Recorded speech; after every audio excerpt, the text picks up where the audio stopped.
Ada was rushed to the hospital by Femi, her husband, the same man who had cheated and used violence on her when she tried to confront him for bringing another woman into their matrimonial room. Femi's heart was beating so fast. He was remorseful for the bad way he has treated Ada, the wife who loves him so much. He was scared if he is now growing to be a monster to his own wife. He really prayed that nothing happens to Ada, even if she will lose the 2 months pregnancy. At least, let nothing happen to his lovely wife. Fortunately, Ada survived. When Ada finally woke up from coma, the first thing Ada felt when she opened her eyes was pain. Her whole body ached. Her head was pounding. Her ribs hot, and her face felt swollen. The bright lights above made her squint. She didn't know where she was at first. Then she remembered the slap, the kicks, the way she fell on the floor, Femi's angry face, her own cries, the sharp pain in her stomach before everything went dark. A soft pain made her turn her head since she winced as pain shot through her neck. Femi was sitting beside her hospital bed, his head in his hands. His shoulders were shaking. When he finally looked up, his eyes were red and swollen. "Ada," he said in a weak voice. She didn't say anything. He reached for her hand, but she pulled away. Even that small movement hurt, but she didn't care. She couldn't stand his touch. "Ada, I swear I will never hit you again," Femi said, his voice breaking. "I don't want to lose you. Please forgive me." Ada stared at him. Forgive him? Tears filled her eyes. She wanted to shout at him, to ask him why he always did this, why he always promised to change but never did. Then she saw it, a car key. Femi picked it up and placed it in her hand. "It's yours," he said. "A brand new SUV. I know this won't take away the pain, but it's a gift, a sign that I have changed. No more cheating, no more beating. I will be a better husband." Ada's hand shook as she looked at the key. She should throw it back at him. She should tell him that money and gifts could not fix what he had done. But she didn't. She was too tired. She had no strength left to fight. A single tear rolled down her cheek, then another, and another. Before she knew it, she was crying hard. She cried for her broken heart. She cried for the baby she had lost. She cried for the strong woman she used to be. Femi pulled her into his arms and rocked her gently. "I'm sorry, Ada. Please, just give me one last chance." And the worst part, she did. She had no choice. She forgave Femi. When she left the hospital, her friends and family only saw the new car. They clapped and cheered, saying Femi was a wonderful husband. No one knew the truth, that the car was not a gift. It was a bribe, a golden chain keeping her trapped in a life she could not escape. So she smiled and she lied. Yes, she told them, "My husband is the best." For the first time in years, Ada felt like she was living in a dream. Femi had changed completely. He no longer shouted at her. He no longer raised his hand to hit her. Instead, he was gentle, loving, and always smiling. He called her sweet names, my queen, my sunshine, the mother of my future kids. He showered her with gifts, new clothes, expensive shoes, even more money to spend as she liked. He took her on dates, fancy restaurants, weekend trips, even surprise visits to the spa. Femi was a new man, and Ada, she finally let herself believe it. She convinced herself that maybe, just maybe, he had really changed this time. Maybe the miscarriage had shaken him. Maybe he truly regretted everything. Maybe she had been right to forgive him. Months passed, and Ada got pregnant again. When she told Femi the news, he lifted her in his arms and spun her around like a child. He was so happy that tears filled his eyes. This time, I will do everything right, he promised. And he did. He took care of her like an egg. He made sure she rested. He hired a house help so she wouldn't have to do anything stressful. Every night, he massaged her feet. Every morning, he kissed her belly and spoke to the baby inside. "Daddy loves you, little one," he would whisper. Ada glowed with happiness. For the first time in her life, she felt like she had a perfect marriage. 9 months later, she gave birth to a beautiful baby girl. Femi was overjoyed. He ran around the hospital, telling every nurse, doctor, and patient that he was now a father. "My wife has given me an angel," he shouted. He brought gifts for the hospital staff. He threw a huge naming ceremony, inviting everyone they knew. Femi was a proud father, a loving husband, a changed man. And Ada, she was finally happy. She told herself she had made the right decision to stay, that Femi had truly changed, that life was finally perfect. Her patience has paid off. She had no idea that her nightmare was far from over. Ada's younger sister, Ngozi, had just gotten admission into the university. It was good news for the whole family. Ngozi was the youngest child and everyone loved her so much. But since the university was in the same city where Ada lived, their mother suggested that Ngozi stayed with Ada and Femi. At least she won't have to pay rent, their mother said, and she can also help you with the baby. Ada was happy to have her sister around.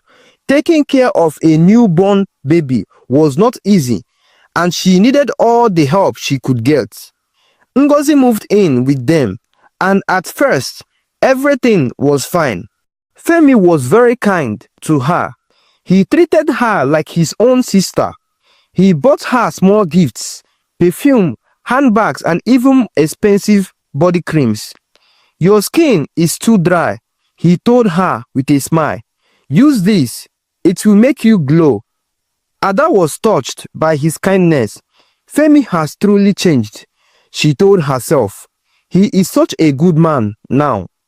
But after 3 months, something strange started happening. Ngozi suddenly had a lot of money. She bought the latest phones. She changed her hairstyles every week, using the most expensive human hair. She started wearing designer clothes and expensive shoes. She even started taking taxis everywhere instead of public transport. Ada became suspicious. "Where are you getting all this money from?" she asked one evening. "My boyfriend," Ngozi answered quickly. "He takes care of me." "Which boyfriend?" Ada asked. Ngozi only smiled. "You don't know him." Ada didn't like that answer. Ngozi was just a student. How could a university boy afford to give her so much money? "Be careful, Ngozi," Ada warned her. "Not every man that gives you money loves you." But Ngozi only laughed. "Sister, relax. I know what I'm doing." Ada tried to believe her. She tried to convince herself that maybe Ngozi was just lucky. But deep in her heart, something didn't feel right. And soon, her worst fears came true. One evening, Ada was feeding her baby when she noticed that Ngozi looked pale and weak. Her younger sister had been acting strange for the past few days. She was always tired, moody, and avoided eating. Ada watched as Ngozi sat on the couch, her hands shaking slightly. "Ngozi, are you okay?" Ada asked, concerned. "I'm fine," Ngozi mumbled, looking away. But Ada knew she was lying. "You have not been yourself. You don't eat well. You don't sleep well. Tell me the truth. What's wrong?" Ngozi sighed and buried her face in her palms. Ada could see tears rolling down her cheeks. She stood up and walked toward her sister, placing a gentle hand on her shoulder. "Ngozi, talk to me," Ada whispered. "You know I love you, right? Whatever it is, we will find a solution." Ngozi sniffled and nodded slowly. Then, in a shaky voice, she said the word that made Ada freeze. "I'm pregnant." Ada's eyes widened in shock. "Pregnant?" she repeated, almost dropping her baby. "Ngozi, how? When? Who is responsible?" Ngozi wiped her tears and kept silence. "Who got you pregnant, Ngozi?" Ada asked again, her voice rising. Ngozi swallowed hard and took a deep breath. "It's Femi," she finally said. Ada's heart stopped. Her legs became weak. Her hands trembled as she held on the chair for support. "What did you just say?" she whispered. "It's Femi," Ngozi repeated, now sobbing. "He promised me so many things. He said he would take care of me, that he loved me. Sister, I was confused. I didn't plan for this to happen, I swear." Ada felt like the room was spinning. Her husband, the same man who swore that he had changed, the man who she forgave, who she trusted again, he had betrayed her with her own sister. Tears filled her eyes as she stared at Ngozi in disbelief. "You mean all those expensive gifts, all the money, all the late night whispers between you two, it was all because of this?" Ngozi couldn't lift her head. Ada's body shook with anger and pain. She felt like a fool. She had believed Femi's lies. She had defended him. And now she was facing the worst kind of betrayal. "What did Femi say about the pregnancy?" Ada finally asked, her voice shaking. Ngozi hesitated before answering. "He said I should abort it," he said in a low voice. "But I told him I won't do it unless he gives me 5 million naira. Ada gasped. She looked at her sister as if she was seeing a stranger. "Ngozi, do you even hear yourself?" she said, shocked. "You are carrying my husband's child and you are demanding money from him." Ngozi burst into fresh tears. "I'm sorry, sister. I'm sorry," she cried. "I don't know what came over me. Please forgive me." Ada stepped back, shaking her head. She felt like something inside her break. Everything she had worked for, everything she believed in, had been destroyed by the two people she trusted the most. And she knew one thing for sure: her marriage was over. The night after Ada learned the truth, she couldn't sleep. She couldn't confront Femi. She lay in bed, staring at the ceiling while Femi slept beside her, completely unaware that his secret was out. Her heart was heavy with pain. How could he do this to her? After everything they had been through, she felt disgusted just lying next to him. By morning, Ada had made up her mind. She was done with this marriage. She would live with her daughter and never look back. But first, she needed answers. She waited until Femi returned from work that evening. As soon as he stepped into the house, she stood in front of him, her arms crossed. "We need to talk." Femi looked at her and sighed. "Can't this wait? I'm tired." "No," Ada said firmly. "It can't wait." She led him to the living room and sat down. Ngozi was nowhere to be found. Maybe she was too ashamed to face her. Femi sat across from Ada, looking irritated. "What is it?" he asked. Ada took a deep breath. "Ngozi is pregnant." Femi blinked. "What?" Don't act surprised, Ada snapped. I know everything. Femi, she told me you got my sister pregnant. Femi's face changed. For the first time in a long while, Ada saw fears in his eyes. Ada, listen, it's not what you think. Shut up, she screamed, slamming her fist on the table. Femi flinched. Don't you dare lie to me. Ada's voice was shaking with anger. You betrayed me, Femi. After everything, you still cheated on me with my own sister. Femi looked down, unable to meet her eyes. I was weak, he muttered. I didn't mean for this to happen.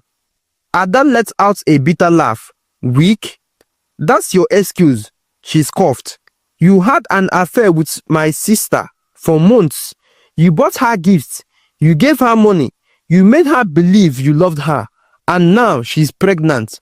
You deceived an 18-year-old girl and got her pregnant, and you call that weak? Femi sighed and ran a hand over his face. I made a mistake, Ada, he said. But please, let's fix this.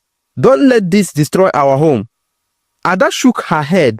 There is nothing left to fix. Femi, I'm leaving. Femi's head snapped up. What? You heard me, she said. I'm leaving this marriage. I refuse to stay with a man who has no respect for me. Femi stood up angrily. You are going nowhere, he said. This is my house. If you want to leave, fine, but you are not taking my daughter with you. Ada's eyes darkened. She is my child too, she said, and I won't let her grow up in a toxic home. You are not taking her anywhere, Femi shouted, stepping closer. Ada's heart pounded. Watch me, she said defiantly. The argument escalated quickly. Femi grabbed Ada's wrist and yanked her towards him. You are not taking my daughter away from me, he roared. Ada struggled against his grip. She saw the same rage in his eyes that she had seen before, the same rage that had landed her in the hospital months ago. Fear gripped her, but this time she refused to be a victim. She broke free from his grip and ran into the kitchen. Femi followed her, shouting. Ada grabbed the first thing she saw, a wooden pestle. Stay away from me, Femi, she warned, breathing heavily. But he kept coming. Put that down, Ada, he said. You don't want to do this. Ada's hands were shaking. I said stay back. Femi lunged at her. Out of instinct, Ada swung the pestle. It hit Femi's head with a loud crack. He staggered backward, eyes wide in shock. Then he collapsed and hit his head on the concrete floor. Blood poured around the head. Ada dropped the pestle, her hands trembling.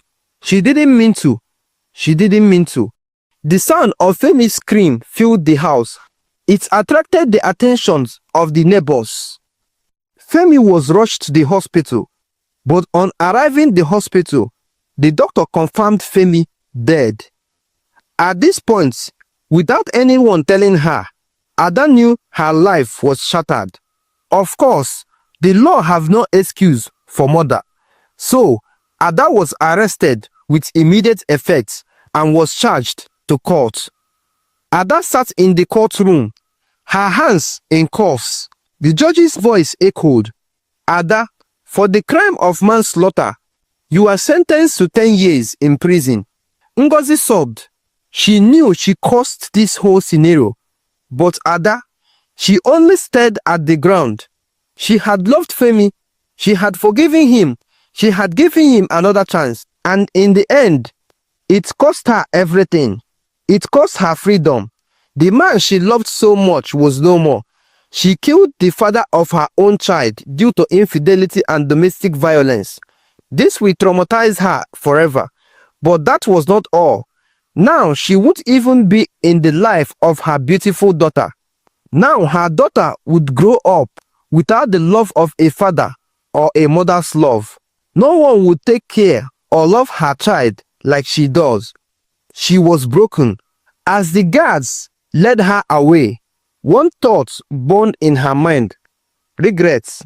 Maybe, just maybe, if she had walked away sooner, she wouldn't be walking into a prison now.